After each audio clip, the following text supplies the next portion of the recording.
So look, something I was doing today caught my attention. I thought I would share. So I said to myself, "Oh God, let's play devil advocate just a little bit here." A lot of people have been asking me, "How come you don't do any news on the Vietnam Dung?" And I said, "Well, there's really not a whole lot to it. It's not the same situation that the Iraqi dinar is in. I know a lot of people have a lot of faith that the currency of the Vietnam dong will go up because it's drastically undervalued. We know this. We know that Vietnam was put on um, currency manipulating watch list by the Trump administration. Okay, so there's reason to believe that it'll go up. I think what people are hoping for is in 1977, I think it was 1977 or 72, the Vietnam Dong rate was changed to $1.10, USD. But it really killed their economy. As a matter of fact, it damaged it for like 10 years because the rate was too high. So then they drastically just devalued the currency and have been trying to recover ever since. So Vietnam is well on its way to, having a great economy all over again. We know, and I've shown you on other articles, that Vietnam was labeled as a currency manipulator by Trump, but he was also allowing them to do it. As long as Trump was, in my opinion, in the middle of a trade war with China, he was going to allow Vietnam to manipulate their currencies slightly just so he can use Vietnam to help hurt China. We know that a lot of businesses left China and went over to Vietnam, but not just there, all over there. Malaysia, Vietnam, the Philippines. There's an article I posted on a previous video that showed you all the different countries around the South China Sea that had benefited from the trade war that the U.S. had with China. So as I was going through different articles, I did come across, this one here, and this one caught my attention for a reason because I keep seeing this name of this bank. The BIS, the Bank for International Settlements, it keeps popping up more and more. So I see that Vietnam was invited to become a member. Okay, which is in itself not a big deal, but it does get you thinking. So it comes down here, and what I find interesting about the BIS is that it does now have, or it will soon, once Kuwait, Morocco, and Vietnam joins, it'll have 63 members. 63 members, and it's also known as the central bank of central banks. Now, this starts leading all into those people that have those conspiracy minds going. See, now here's another thing. I made a joke about conspiracy theories on the last videos, and I caught what for it. Okay, look, I do understand that some of these things are not just conspiracies. I'm a person who's been reading and chasing these stories for well over 17 years. I do believe some of them are real, not fake, like MK Ultra mind control we know is real, okay? So it's just one thing, one of those things. But anyways, not to get too sidetracked, I bring it up for a reason because I'm going to show an image that all those conspiracy people, as soon as they see it, they're going to know right off the get-go what it is. Okay, so I'm looking at all this bank here. There's a lot of members going into there. This is starting to look more and more like that One World Bank. Okay, so I'm not saying that that's going to happen, but it certainly looks like we are going in that direction. Okay, so there's members here, but this bank also has other subcommittees in it, which are interesting. So you have two of the central bank committees based in BIS, the Committee for Global Financial Systems, and market committees. So they have all these different committees. Look at one that monitors and analyzes broad financial systems. The market committees monitors the financial markets and developments. I mean, there's a lot of interesting things about this company that I find interesting. Okay, also here's another one, the BIS, which is based in Basel, Switzerland. Basel, as in Basel 1, Basel 2, Basel 3 compliance for the banks.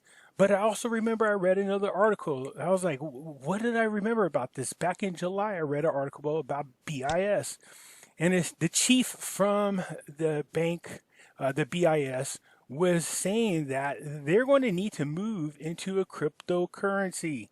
They wanted to develop it. As a matter of fact, in here it says each central bank will have to create their own cryptocurrency. Now, for the longest time, they kept telling us that cryptocurrencies were nothing. It's never going to happen. Don't waste your time. But you ever notice that don't listen to what they say, watch what they do. They're sitting there discouraging people from being interested in cryptocurrencies when all along they've been developing different cryptocurrencies. This has been going on for a while. This technology actually stretches back to the 1970s, believe it or not. Okay, so they didn't start launching cryptocurrencies, and I think Bitcoin, of course, was the first, and that happened in the early 2000s. Well, we all know the story what happened to Bitcoin. And when they first came out, you could buy a Bitcoin for a half a penny, one half of a penny. And a lot of very smart older teenagers and young adults, for some reason, thought this would be a great idea. And they spent a lot of money and they picked up millions of these coins. Okay, well, not millions, let's say thousands of these coins. Whatever was available, a lot of people bought a lot of these coins.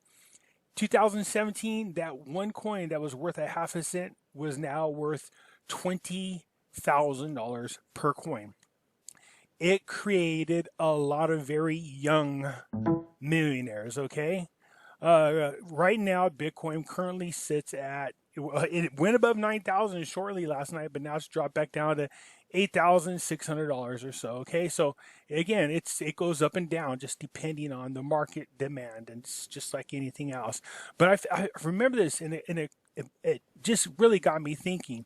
It got me thinking about a few things, of course, and then I was thinking, oh, okay. I read another article. I was over here and I started to read this. I showed you that picture for a reason. Former regulator known as Crypto Dad to launch a digital dollar think tank. And I said, wait a minute, Crypto Dad? Why does that name sound familiar to me? Well, I don't know if it's the same one, but Crypto Dad does leave comments in my videos from time to time. So Crypto Dad, if you're listening to this, and this is you, it just caught my attention. I wonder if it was you. Anyways, this individual that's doing this article is going on to explain that if the United States doesn't do something about developing a much needed cryptocurrency, it's going to get left behind, and that it had joined the dominating the global currency market with its dollar, but seems to be behind the times. But I remember reading something, and as a matter of fact, as I was watching it again, once again, the Dinarian had a video, and he covered this. It talked about a company called Sentra. Here they are, Sentra. So Sentra, I went to go look them up, and I started to read. They have launched a United States stablecoin. Okay, for those of you who don't know what a stablecoin is, real quick. A stablecoin is a price-stable cryptocurrency whose market price is pegged to another stable asset. All right, so the currency is pegged to a stable asset. Like gold. That's right. There is a lot of new gold-backed cryptocurrencies coming out. How they monitor that, that's a whole nother ballgame. But it seems to me like, if you think about this, we saw a lot of countries since 2008 start really packing on or storing up and purchasing gold left and right. I just thought it was interesting. Also here, let's go ahead and give let's give something for the conspiracy people to get excited about, all right? For those you don't remember, in 1988, on the cover of The Economist magazine, it talked about get ready for a world currency, a one world currency for you new world order people, okay? And on this guy's neck, this rising phoenix, see the fiat currency down there, and rising from the flames is this phoenix. Around its neck, it has what looks to be like a Bitcoin on its neck. If you look at the symbol, it's almost similar, all right? And it said the year 2018. Again, this article came out in 1988. All right, and it was saying by 2018, we will be moving into a type of world currency, and it seems to be happening. All right, so anyways, the United States does have a stablecoin. It is called the USDC. Okay, I bring that up for a reason. And you come over here real quick, and it kind of tells you who Sentra is, which is interesting. Sentra has the stablecoin. Okay, so last October, Circle and Coinbase jointly announced the formation of Sentra Consortium and the launch of its first stablecoin, the US dollar coin, the USD. Okay, I'm going somewhere with this, so hang tight. Okay, so I just thought that was an interesting article to read. Okay, this still leads right into what I'm talking about, and I'll show you where I'm going with this. All right. We also know in Davos 2020, something very, very interesting is happening. On the same platform is supposed to be Ripple.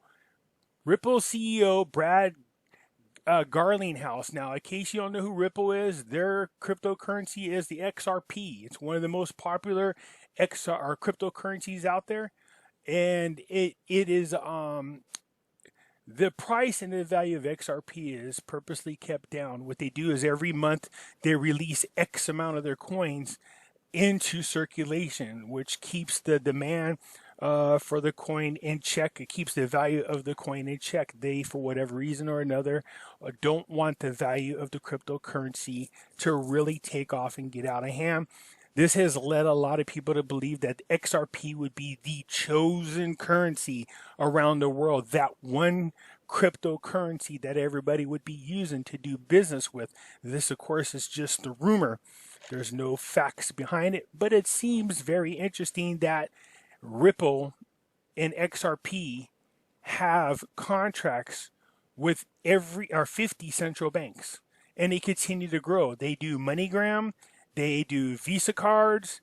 They have the most contracts out there, I believe, than any other cryptocurrency. So, I mean, it leads right into that that thought that Ripple is the chosen company to make the one world currency, if you get my drift. Okay, so anyways, if I said now, here's where I'm going with this. If you take a look at the crypto market, just these are a lot of the most common cryptocurrencies out there that people deal with. I want to show you some. See this total coins? This is the amount of cryptocurrency coins that are out there for each one of these crypto coins, okay?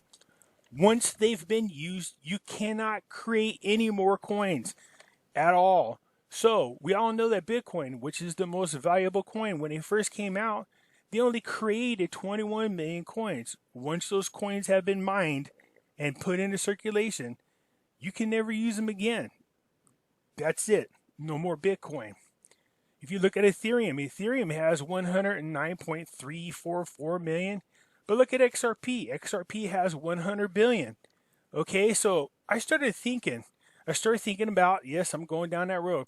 I started to think, what about, if you think about all the national debt that we have out there, it's all digital. If you think about what we call fractional banking, each bank only needs the whole 10% of the actual money that it has out in the open market, lent. So it's already a digital currency. It's digital. It doesn't have any fancy name. It's not associated to anything. To me, all this is right here, all these different cryptocurrencies, all this is right here. It's just a science project, so to speak. It's a tester platform.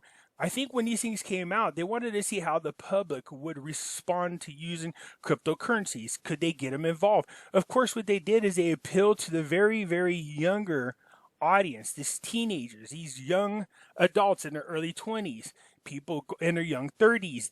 Cryptocurrencies appeal to them. So if you could get them excited about it, then making a switch over to a so-called cryptocurrency would be an easy change. Okay? So what would happen is each country would end up with their own stable dollar. Just like that article said, the BIS, Big Dog, said that, hey, each central bank is going to be responsible for creating its own cryptocurrency, a stable coin.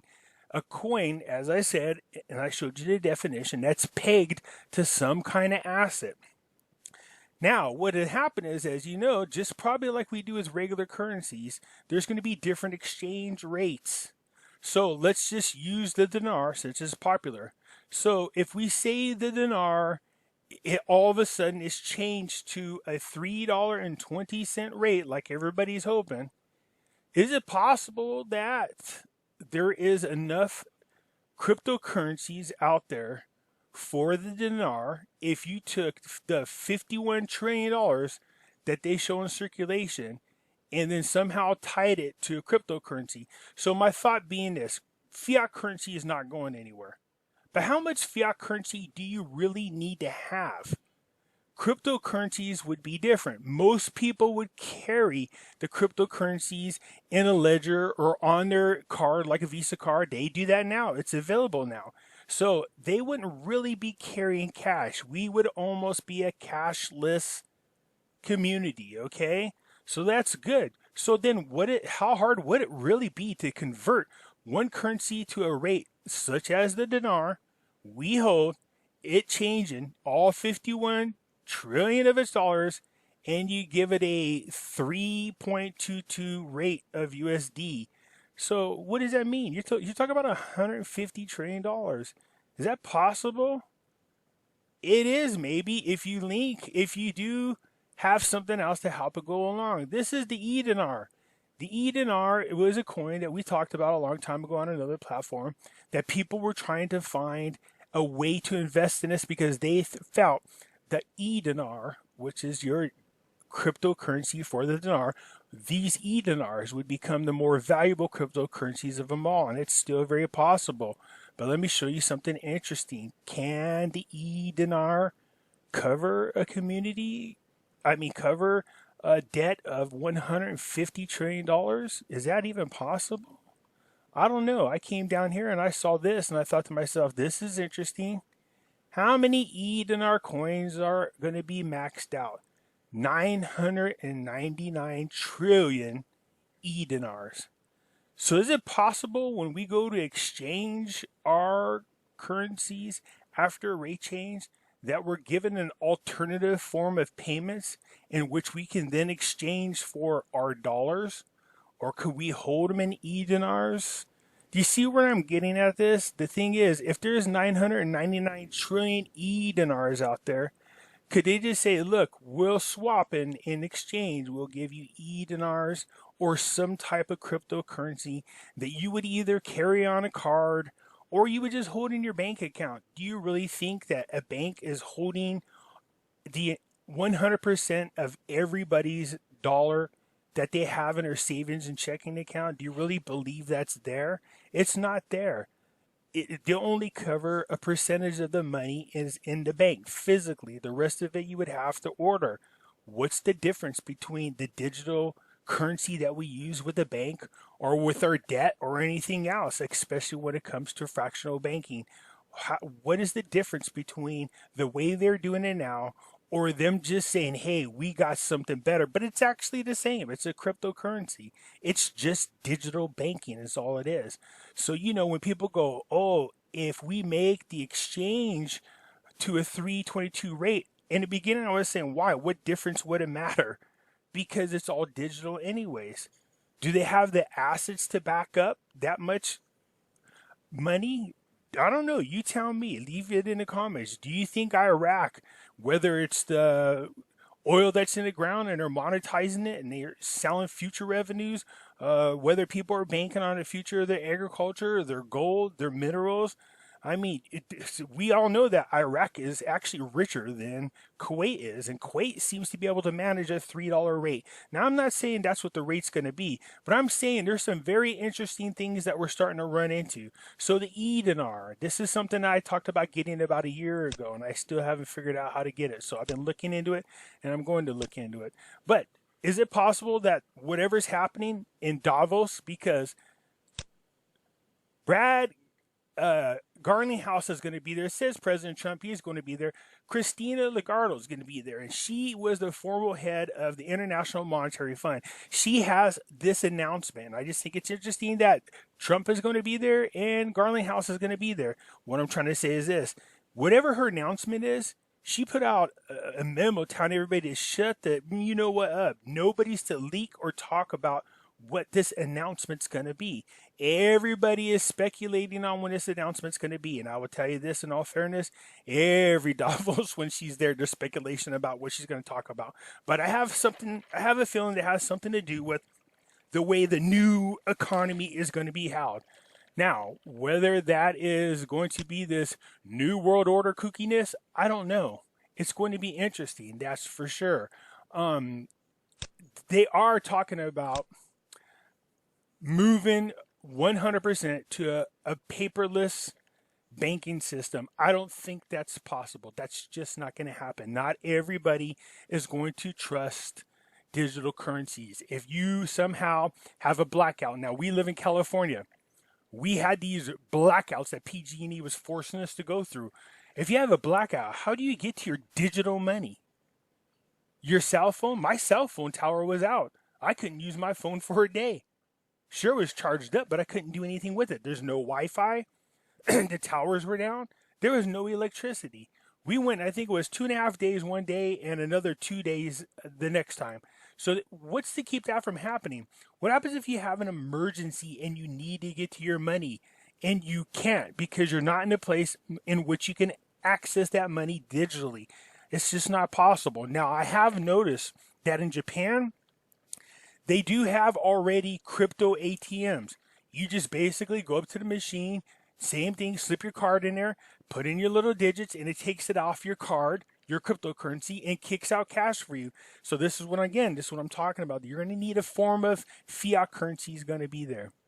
So if the 41 trillion or the 51 trillion that was physically created by the Iraqi bank, if you think about fractional banking, and that's only supposed to be 10% of what they're going to be able to do as a bank, what does that mean? How much money are they going to need, or how much money would they be able to generate or to use? If all banks right now are only, it's mandatory for them to hold 10% based on fractional banking rules. But meanwhile, you see that Iraq has 51 trillion. Holy smokes, if that's just 10%, that could be a very large number. That means that they can have digitally. I showed you. Look at the dinar gives them 999 trillion. Is this the way it's going to go? Is this the direction we're heading in? Do you think this is how they're going to handle the exchange rate? It's not that you're going to get physical dollars. It's impossible. Each country is going to have to deal with their people that hold the dinar. United States, the Americans that have the dinar, our central bank, which is the Federal Reserve, is going to have to deal with us. Or our banks do, and then our banks deal with the Federal Reserve. That's going to be the same everywhere you go. So does Iraq have to have physically in their hands about 150 trillion US dollars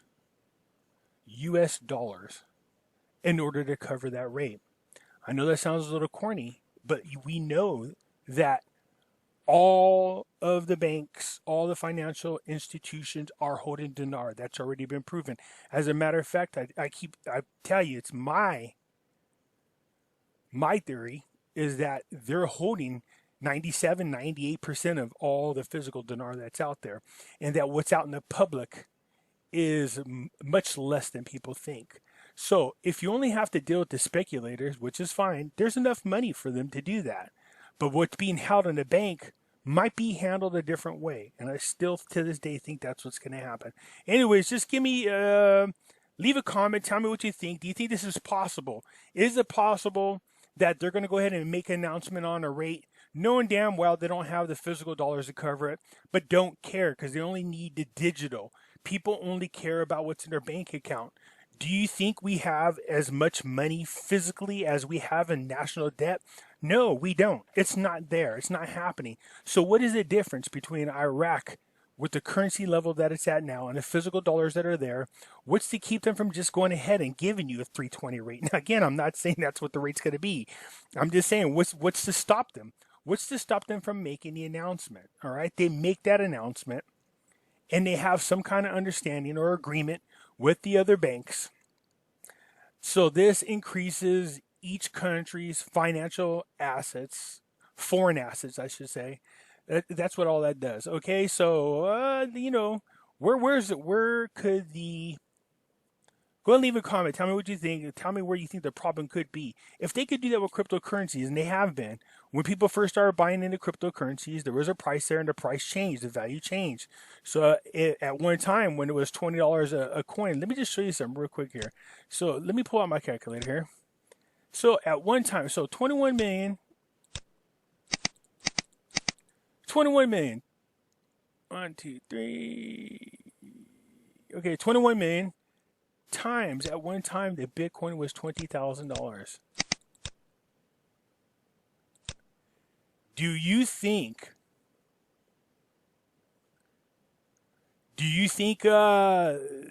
Bitcoin was holding in their control, holding in their wherever they store the money at $420 billion? This is a company that was a digital company. They just started it.